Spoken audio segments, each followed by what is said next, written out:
రాష్ట్రంలో రోడ్డు ప్రమాదాలు తగ్గేందుకు అన్ని చర్యలు తీసుకోవాలని రవాణా పోలీసు అధికారులను ముఖ్యమంత్రి చంద్రబాబు ఆదేశించారు.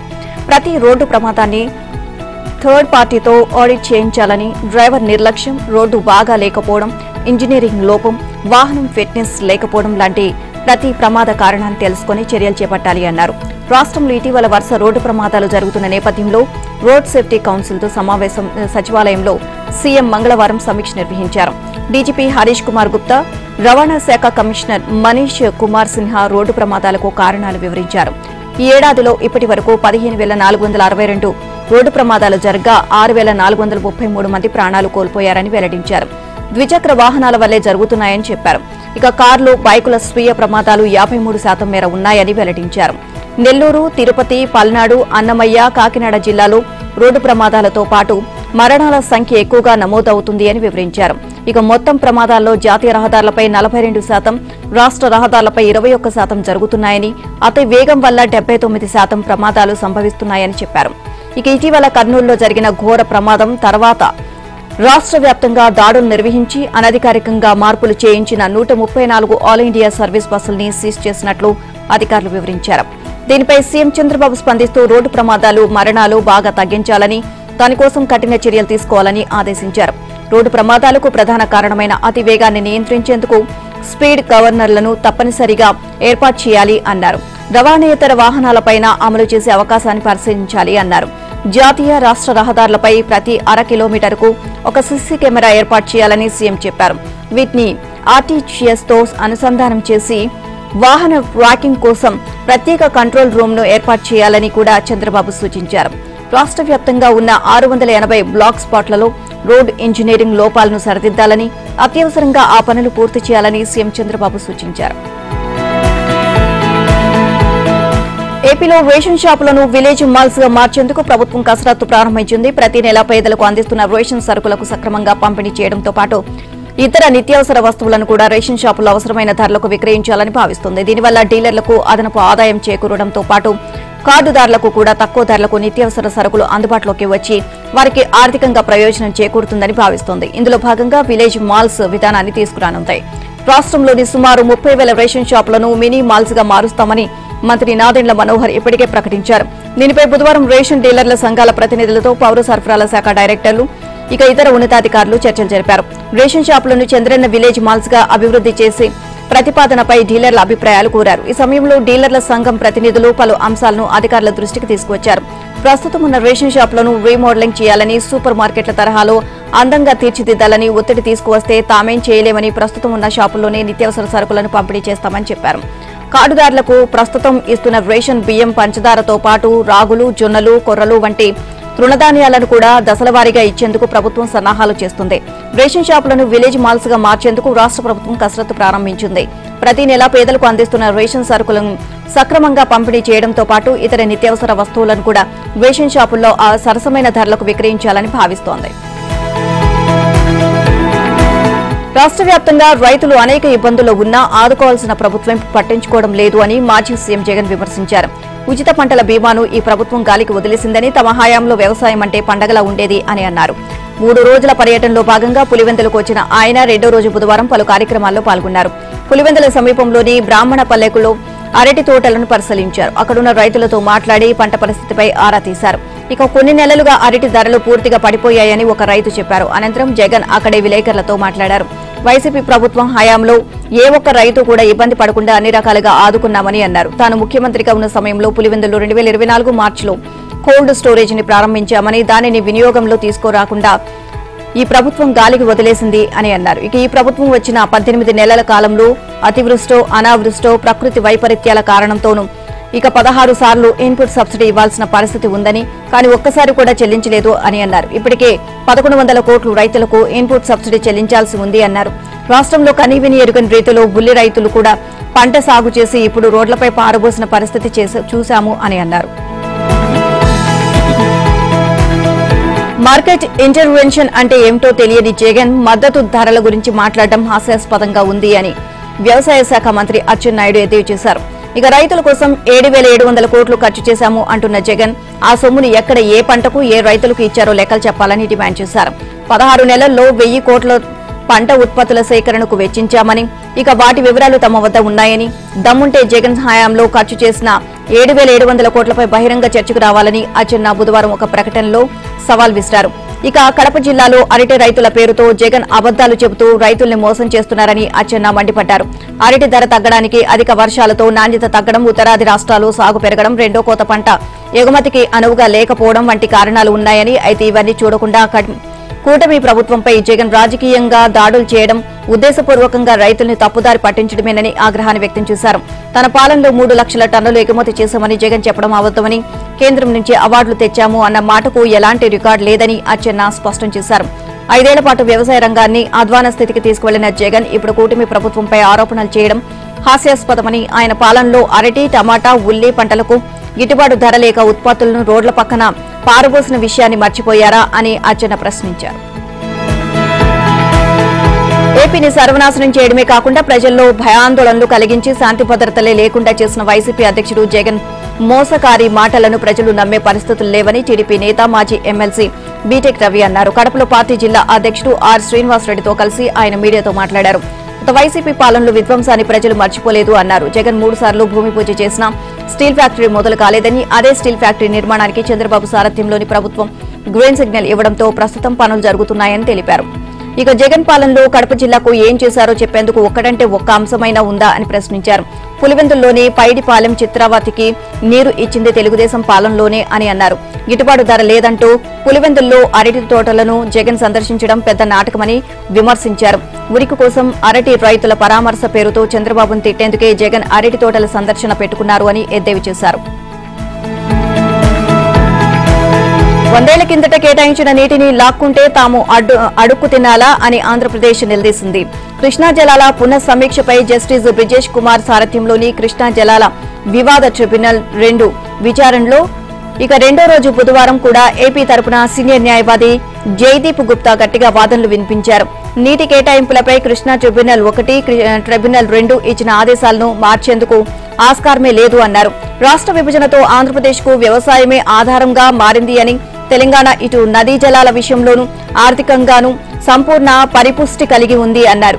ఆ రాష్ట్రానికి రాజధాని హైదరాబాద్, ప్రపంచ శ్రేణి ఐటీ కంపెనీలు ఉన్నాయని, హైదరాబాద్ తో సహా తెలంగాణ జిల్లాలన్నిటిలోనూ వ్యవసాయంతో సహా పరిశ్రమలు ఉండడంతో ఆర్థికంగా బలోపేతం అవుతుందని జయదీప్ గుప్తా పేర్కొన్నారు. కానీ ఏపీకి రాజధాని లేదు, పరిశ్రమలు కూడా లేవు అని కారణంగా ఆర్థికంగా తీవ్ర ఇబ్బందులను ఎదుర్కొంటోంది అని ట్రిబ్యునల్ కు వివరించారు.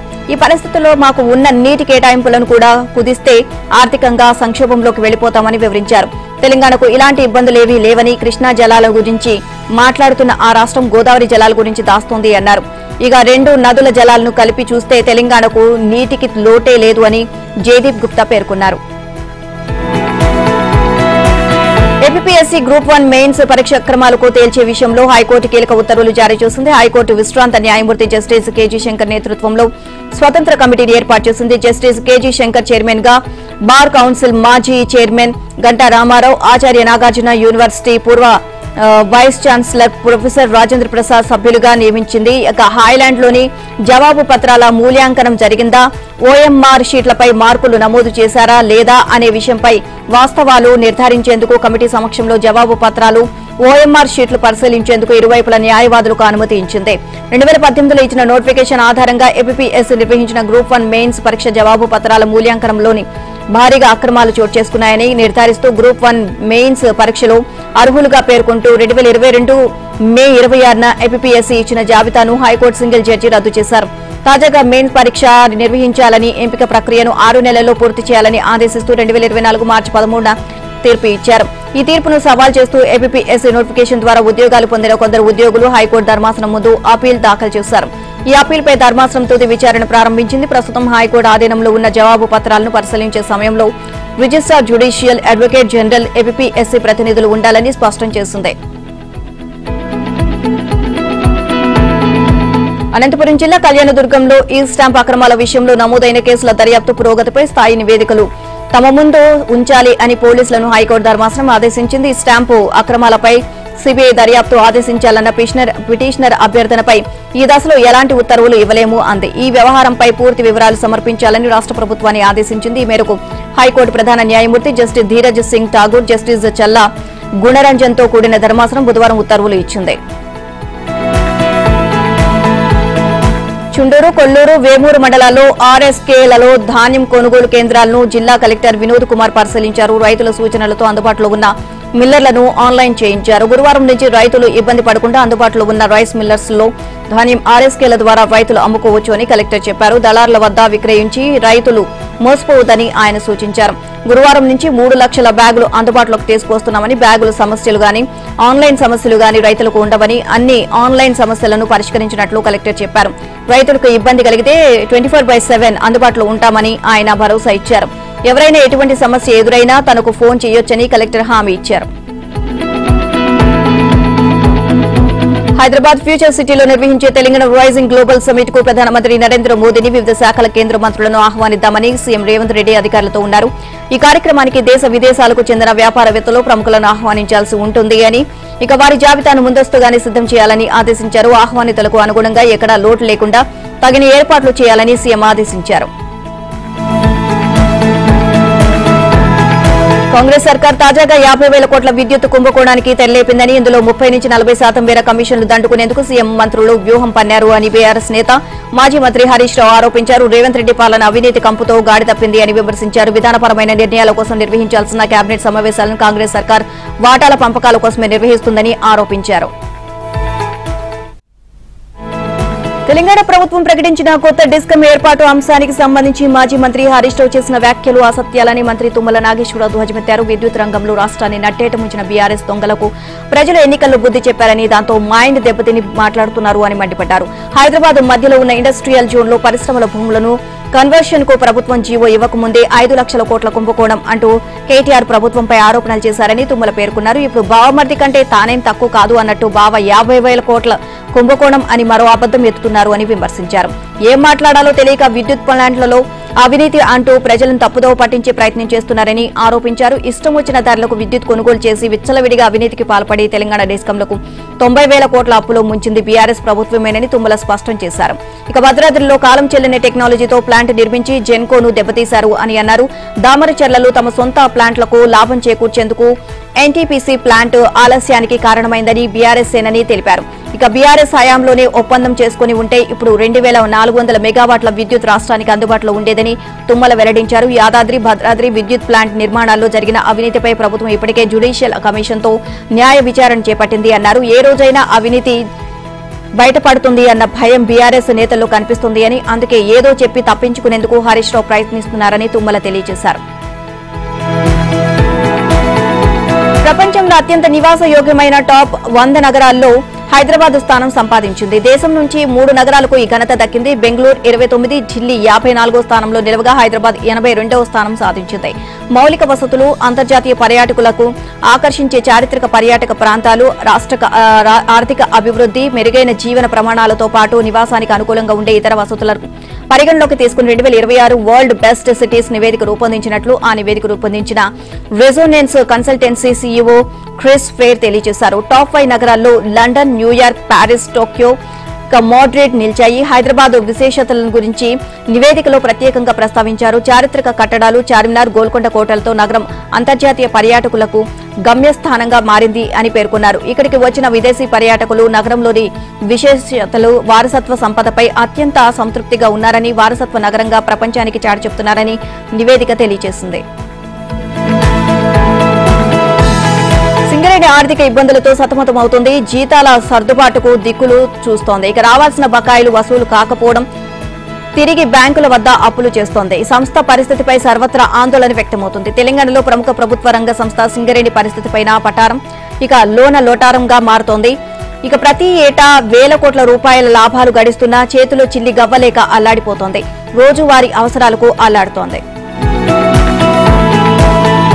లాలూ ప్రసాద్ యాదవ్ సతీమణి రబ్రీదేవి 2 దశాబ్దాలుగా నివసిస్తున్న ప్రభుత్వ బంగ్లాను ఖాళీ చేసే ప్రసక్తే లేదని ఆర్జేడీ తేల్చి చెప్పింది. ఆమె నివాసంలోకి మారాలి అంటూ రాష్ట్ర ప్రభుత్వం ఆదేశాలు జారీ చేసిన మరుసటి రోజు ఈ మేరకు స్పందించింది. లాలూకు వ్యతిరేకంగా అధికార ఎన్డీఏ దురుద్దేశంతో ఈ నిర్ణయం తీసుకుందని పార్టీ రాష్ట్ర అధ్యక్షుడు మంగని లాల్ మండల్ ఆరోపించారు.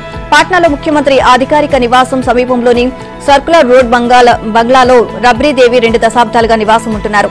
అయితే శాసన మండలిలోని ప్రతిపక్ష నాయకురాలి హోదా కింద హౌసింగ్ రోడ్ నివాసంలోకి మారాలి అని రాష్ట్ర ప్రభుత్వం ఆదేశాలు జారీ చేసింది. ఏదేమైనా ప్రస్తుత నివాసాన్ని రబ్రీదేవి ఖాళీ చేయబోరు అని మంగనీ లాల్ మండల్ తెలియజేశారు.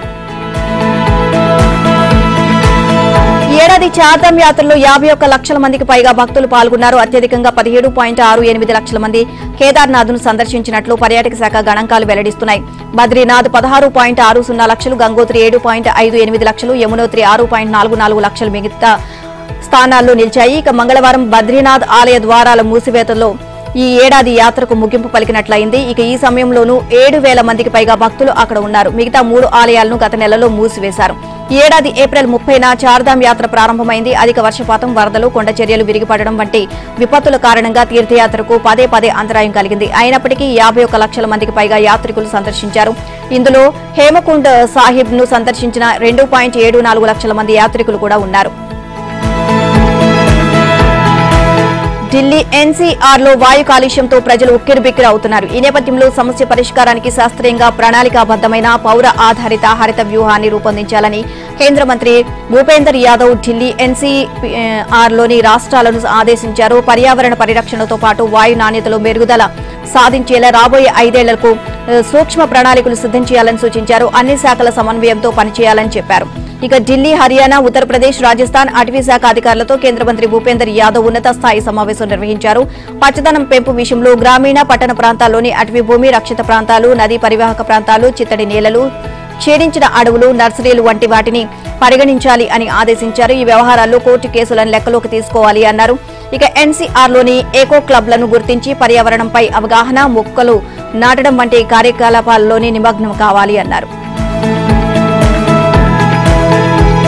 అయోధ్య రామ మందిరం ధ్వజారోహణ కార్యక్రమంలో ప్రధాని మోదీ పాల్గొనడంపై పాకిస్తాన్ చేసిన విమర్శలను భారత్ తీవ్రంగా ఖండించింది. మైనార్టీలను అణచివేతకు గురిచేసే చరిత్ర కలిగిన దేశానికి ఇతరులకు ఉపదేశాలు ఇచ్చే నైతికత లేదు అని దుయ్యబట్టింది. కపట ఉపన్యాసాలు ఇచ్చే బదులు అంతర్గత వ్యవహారాలను చక్కబెట్టుకోవాలి అంటూ హితవు పలికింది. ఇక పాక్ చేసిన విమర్శలు మా దృష్టికి వచ్చాయి, వాటిని పూర్తిగా తిరస్కరిస్తున్నాం. మతతత్వం, అణచివేత, మైనార్టీలపై దురుసు ప్రవర్తన కలిగిన చరిత్ర వారిది. ఇతరులకు ఉపన్యాసాలు ఇచ్చే నైతికత పాక్కు లేదు అని అన్నారు. ఇక ఇలాంటి ఉపదేశాలు ఇచ్చే బదులు అంతర్గత వ్యవహారాలు, దారుణమైన మానవ హక్కులపై దృష్టి పెట్టుకోవాలని అన్ని భారత విదేశాంగ శాఖ అధికార ప్రతినిధి రణధీర్ జైస్వాల్ పేర్కొన్నారు. బంగ్లాదేశ్ మాజీ ప్రధాని షేక్ హసీనా అప్పగింతకు సంబంధించిన అంశాన్ని పరిశీలిస్తున్నామని భారత్ పేర్కొంది. ఇక ఆ దేశంలో శాంతి, ప్రజాస్వామ్యంతో పాటు అక్కడి ప్రజల ప్రయోజనాలకు కట్టుబడి ఉన్నామని తెలిపింది. ఈ విషయంలో భాగస్వామ్య పక్షాలతో నిర్మాణాత్మక సంప్రదింపులు కొనసాగిస్తామని విదేశాంగ అధికార ప్రతినిధి తెలియజేశారు.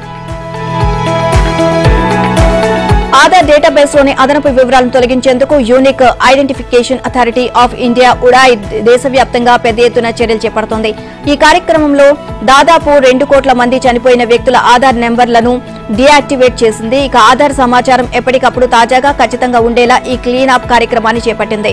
చనిపోయిన వారి ఆధార్ ను దుర్వినియోగం చేయకుండా అడ్డుకోవడానికి లేదా దాన్ని ఉపయోగించి సంక్షేమ పథకాల ప్రయోజనాలను అనధికారికంగా పొందకుండా నివారించడానికి ఈ చర్యలు చాలా అవసరం. ఏ ఆధార్ నెంబర్ను కూడా మరొకరికి మళ్లీ కేటాయించరు. ఇక మృతుల వివరాలు సేకరించిన యుఐడిఏఐ అనేక మార్గాలను ఉపయోగిస్తోంది. ముఖ్యంగా రిజిస్ట్రార్ జనరల్ ఆఫ్ ఇండియా, రాష్ట్రాలు, కేంద్రపాలిత ప్రాంతాలు, ప్రజా పంపిణీ వ్యవస్థ, జాతీయ సామాజిక సహాయ కార్యక్రమం వంటి కేంద్ర ప్రభుత్వ విభాగాల నుంచి మరణించిన వారి డేటాను సేకరిస్తుంది. భవిష్యత్తులో ఈ వివరాల కోసం ఆర్థిక సంస్థలతో సహా ఇతరాతర విభాగాల్లో కూడా కలిసి పనిచేయాలని సూచిస్తోంది. బాలీవుడ్ నటి బీజేపీ ఎంపీ కంగనా రనౌత్ చొరబాటుదారులను క్యాన్సర్తో పోల్చారు. వారిని దేశం నుంచి బహిష్కరించాల్సిన అవసరం ఉంది అన్నారు. పశ్చిమ బెంగాల్లో ఓటర్ల జాబితా ప్రత్యేక సమగ్ర సవరణను వ్యతిరేకిస్తూ బీజేపీని ఉద్దేశించి సీఎం మమతా బెనర్జీ చేసిన విమర్శలపై ఈ మేరకు స్పందించారు. ఇటువంటి బెదిరింపులకు దేశం భయపడదు, చొరబాటుదారులను తొలగించాలని అందరూ కోరుకుంటున్నారు. వీరంతా శరీరంలో క్యాన్సర్ లాంటి వారు, వారిని సాగనంపాల్సిందేనని కంగనా రనౌత్ ఢిల్లీలో మీడియాతో మాట్లాడుతూ ఉన్నారు. ఇక అయోధ్య రామాలయం ధ్వజారోహణ కార్యక్రమంపై పాకిస్తాన్ విదేశాంగ శాఖ చేసిన ప్రకటనపైన మండిపడ్డారు. రోజురోజుకు పరిస్థితులు దిగజారుతూ ఉండడంతో పాక్ భయపడుతోంది. ఆ దేశం ఓ భిక్షాటన పాత్రగా మారింది. భారత్ 3వ అతిపెద్ద ఆర్థిక వ్యవస్థ, త్వరలో మరింత ముందుకు వెళ్లనుంది అని పేర్కొంది. ఇక ఎస్ఐఆర్ కు వ్యతిరేకంగా మమతా బెనర్జీ మంగళవారం పాదయాత్ర చేపట్టిన విషయం తెలిసిందే. ఎన్నికల సంఘం బీజేపీ కమిషన్ గా మారిందని ఆరోపించారు. ఇక తనను లక్ష్యంగా చేసుకుని రాజకీయంగా దెబ్బకొట్టాలని చూస్తే దేశవ్యాప్తంగా బీజేపీ పునాదులను కదిలిస్తానని ధ్వజమెత్తారు. ఇక బెంగాల్లో ఎస్ఐఆర్ అనంతరం ముసాయిదా ఓటర్ల జాబితా బయటకు వచ్చిన తర్వాత ఈసీ బీజేపీ సృష్టించిన గందరగోళాన్ని ప్రజలు గుర్తిస్తారని తెలిపారు. అనుమతి లేకుండా తన పాటలు డ్యూడ్ సినిమాలో వినియోగించారు అని దీనిపై తగిన చర్యలు తీసుకోవాలి అంటూ ప్రముఖ సంగీత దర్శకుడు ఇళయరాజా మద్రాస్ హైకోర్టులో పిటిషన్ వేసిన సంగతి తెలిసిందే. ఈ కేసును న్యాయమూర్తి జస్టిస్ సెంథిల్ కుమార్ బుధవారం వివరించారు. ఒక సినిమా థియేటర్లు ఓటీటీలో విడుదలైన విజయం సాధించిన తర్వాత అందులో నా పాటలు వినియోగించారు అంటూ ఎందుకు కేసు వేశారు అని ఇళయరాజా తరపు లాయర్ను న్యాయమూర్తి ప్రశ్నించారు. 30 ఏళ్ల క్రితం రూపొందిన ఆయా పాటలను నేటి తరం ప్రేక్షకులు ఆస్వాదిస్తున్నారని, దీనివల్ల ఇళయరాజా ఏ విధంగా ప్రభావితం అవుతారని సంగీత దర్శకుడి తరపు న్యాయవాది అడిగారు. ఇక ఇళయరాజా అనుమతి లేకుండా కాపీరైట్ చట్టాన్ని ఉల్లంఘించేలా పాటలను ఆ సినిమాలో వినియోగించారని, పాటల రైట్స్ తమ వద్ద ఉన్నాయని, కనుక సినిమా నుంచి ఆ పాటలను తొలగించాలని, పాటలకు నిషేధం విధిస్తూ మధ్యంతర ఉత్తర్వులు జారీ చేయాలని ఇళయరాజా న్యాయవాది కోరారు. దాంతో కాపీరైట్ చట్టాన్ని ఉల్లంఘిస్తూ ఇళయరాజా పాటలను తరచూ సినిమాలో ఎందుకు ఉపయోగిస్తున్నారు అని డ్యూడ్ సినిమా నిర్మాణ సంస్థ తరపు లాయర్ను ఇక న్యాయమూర్తి ప్రశ్నించారు. పాటల రైట్స్ ను ఎకో సంస్థ నుంచి సోనీ సంస్థ పొందింది అని, ఇక సోనీ నుంచి ఈ పాటలను సినిమాలో ఉపయోగించేందుకు అనుమతి పొందినట్లు మైత్రి మూవీ మేకర్స్ సంస్థ వివరించింది. థియేటర్లు ఓటీటీలోకి విడుదలయ్యే వరకు పట్టించుకోకుండా ఆ తర్వాత ఎందుకు కేసు వేశారని ఇళయరాజా తరపు లాయర్ను జస్టిస్ సెంథిల్ కుమార్ ప్రశ్నించారు. ఇక ఇరుపక్షాల వాదనలు విన్న న్యాయస్థానం తదుపరి విచారణను వాయిదా వేసింది. ఇంటర్సిటీ ప్రయాణాన్ని పునర్నిర్మించే ప్రాజెక్టులో భాగంగా హైదరాబాద్ చెన్నై హైస్పీడ్ రైలు మార్గానికి దక్షిణ మధ్య రైల్వే తమిళనాడు ప్రభుత్వానికి సమగ్ర ప్రాజెక్టు నివేదికలో చేర్చేందుకు తుది అలైన్మెంట్ సమర్పించింది. ఇక దీంతో చెన్నై నగరవాసులకు బుల్లెట్ రైలు కల సాకారం అవనుంది. హైస్పీడ్ మార్గం కారిడార్ కు సమగ్ర ప్రాజెక్టు నివేదికపై రాష్ట్ర ప్రభుత్వం ఆమోదం లభించిన తర్వాత నెలలోపు ఖరారు చేస్తామని Chennai unified metropolitan transport authority సభ్య కార్యదర్శి ఐ జయకుమార్ తెలియజేశారు. తమిళనాడు ప్రభుత్వ అభ్యర్థన మేరకు గతంలో గూడూరు మీదుగా ప్రణాళిక రూపొందించిన స్థానంలో తిరుపతిలో స్టేషన్ను చేర్చడానికి మార్పులు చేశామని, ప్రస్తుతం హైదరాబాద్ చెన్నై మధ్య ప్రయాణం 12 గంటలు పడుతోంది. కొత్తగా డిజైన్ చేసిన మార్గం వేగం పెరిగి 2 గంటల 20 నిమిషాల సమయం తగ్గనుంది. ఇక కొత్త మార్గంలో రాష్ట్ర పరిధిలోని చెన్నై సెంట్రల్ మింజూర్ సమీపంలోని చెన్నై రింగ్ రోడ్ లో కొత్త స్టేషన్ తో కలిపి 2 స్టేషన్లు ఉంటాయి. వాణిజ్య మొబిలిటీ హబ్లు అందుబాటులోకి తేవడానికి రవాణా ఆధారిత అభివృద్ధి కోసం రైల్వే శాఖ ప్రతి స్టేషన్ చుట్టూ దాదాపు 50 ఎకరాల స్థలాన్ని కోరింది. ఇటీవల రవాణా శాఖకు రాసిన లేఖలో దక్షిణ మధ్య రైల్వే అలైన్మెంట్ స్టేషన్ కు స్థలాలు త్వరగా ఖరారు చేయాలని, భూమిని సేకరించేందుకు సూత్రప్రాయం ఆమోదం పొందాలని, రాష్ట్రంలో దీర్ఘకాలిక మౌలిక సదుపాయాలు మాస్టర్ ప్లాన్ లో రైలు కారిడార్ ను కూడా చేర్చాలి